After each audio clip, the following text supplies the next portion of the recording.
মহামান্য আদালত, আজ প্রেমের পবিত্রতা রক্ষা করতে আমি এই কাঠগড়ায় দাঁড়িয়েছি। আমার মক্কেল বেগুন সাহেব এই আলুর প্রেমে পড়ে নিজের জীবনটা বেগুনি বানিয়ে ফেলেছে, কিন্তু এই আলু এক মহাপ্রতারক। আলু তো দেখতে সোজা সরল গোলগাল, সে কি করেছে?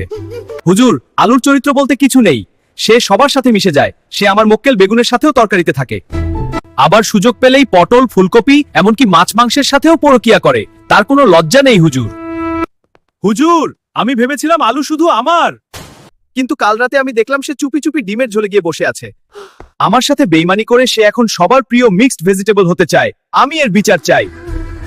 হুজুর, আমার স্বভাবটাই এমন, আমি তো সবাইকে ভালোবাসি। আমি যদি সবার সাথে না মিশি, তবে তরকারির স্বাদ হবে কি করে?